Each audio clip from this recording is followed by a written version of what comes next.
Pastor Chris Oyakilome once had a very weird experience with a next door maid. It's not the reason why I'm doing this video, but that testimony that I have on record from the lady herself, it's very relatable to the story that I want to tell you. I might decide to tell you about the Pastor Chris's own, but I want you to listen to this story that I received from this young man who was almost taken advantage of by his spiritual father. He sent me a message, and this is what he said. Hi, when I was 17 years old, our church pastor offered himself to be my spiritual father.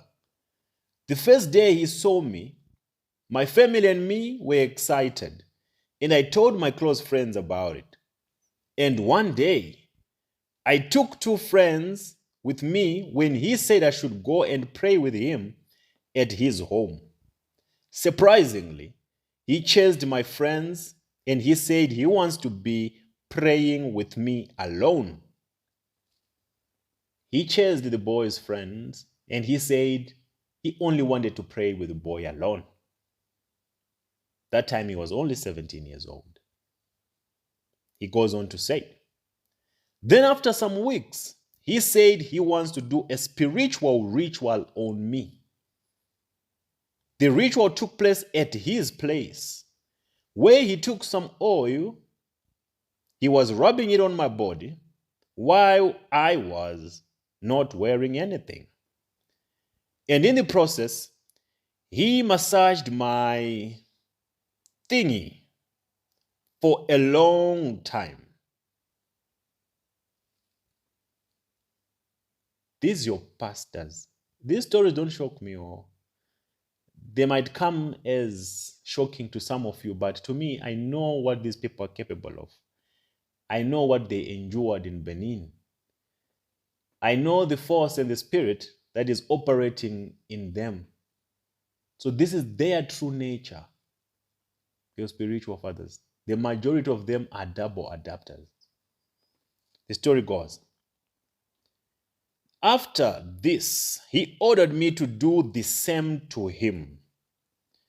Unexpectedly, he began to mourn and seemed to be enjoying it.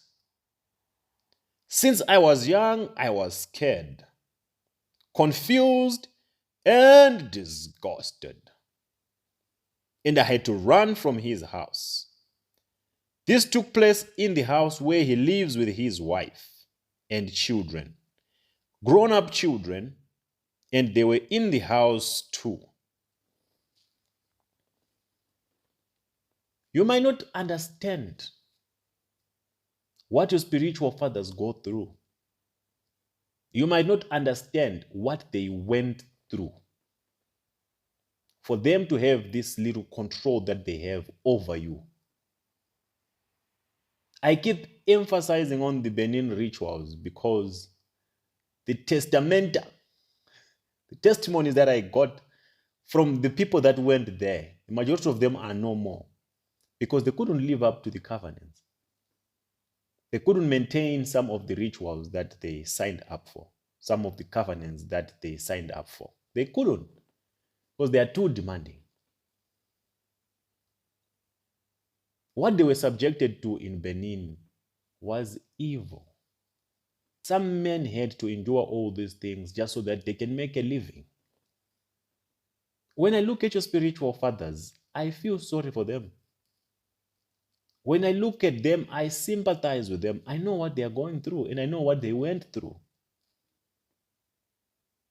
They are just victims, but I can't say of circumstances because they chose this life.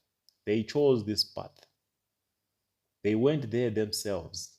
No one pointed any gun on their heads and say, if you don't, we will pull the trigger. No, they voluntarily paid an air ticket and went to Benin for rituals so that they can have an easy living, so that they can take shortcuts to success.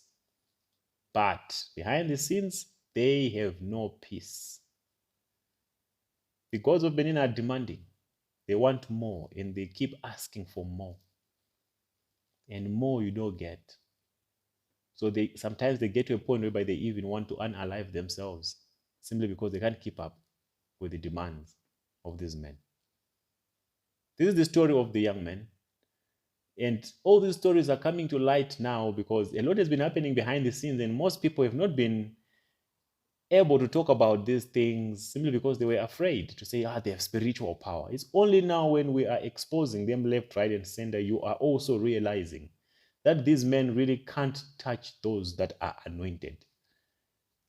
If you have no spiritual affiliation or connection with them, there is no case that they can lay on you or against you that will stick. Their cases only have an influence to those who submit under them, to those who have this spiritual covenant with them, to those who call them daddy, to those who call them our spiritual father. But to us who are enlightened, to us who submit under Christ alone, we can never be brought down, we can never be intimidated, and we can never be shaken by these native doctors. Never. We have more power to conquer than they have. The one we save is mightier than the godfathers of Benin, than their godfathers. Which brings me to the story of Pastor Chris Oyakilome. I had an interview recently with a particular lady. She's actually of age now. She used to work at a house where Pastor Chris used to stay in Benin. If Oyakilome is watching this, I'm sure he can relate. You don't have to comment to say, no, you're lying. He knows himself. In Benin, he saw this young lady when she was doing her chores next door, when she was going to get some stuff for breakfast. I'm not so sure, according to her. And he called her to the house. It's not him who called her. He sent one of his bodyguards to say, please, can you go and call that young lady that is walking by? And she came to your papa, Oyakilome. And Oyakilome offered her money. Say, take this money and just come and self-service me. Yeah, I'm just putting it in those terms so that you can have an idea. I don't want to be speaking harsh words here that can trigger the AI algo of these platforms. Say, take money, come and do. You see what this young man said he did to the spiritual father?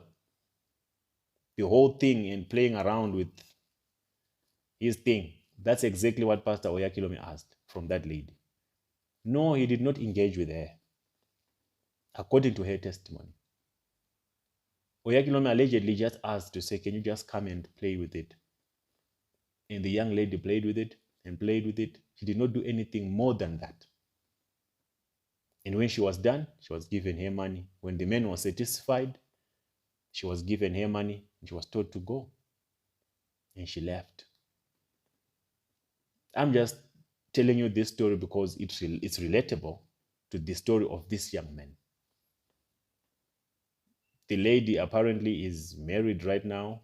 I do have the interview, but she had second thoughts to say, but you know what? It might not look good for my children. So just put it on hold for now as I process it. But as soon as I feel okay about it, you can post it. So I don't post anything without the approval of my guests. So until she says I post it, then I'll bring it to you and you'll hear it from her mouth, from the horse's mouth. And I'm just telling you that story because I want you to have an idea of how broken your spiritual fathers are. That's how broken they are. And you see normal people, me, I see broken people that need help. They should look for professional help. They need it. More than the madmen you see on the streets. They are going through the most, these your spiritual fathers. I pray for them every day. God, please deliver them. Set them free. They might look happy on the outside, but when they are alone, you don't know the godfathers of Benin. You don't know the demands of these, my people. Till I meet you again on the next episode of the Enlightenment series, tell me what you think in the comments about the behavior of these men. I'm out.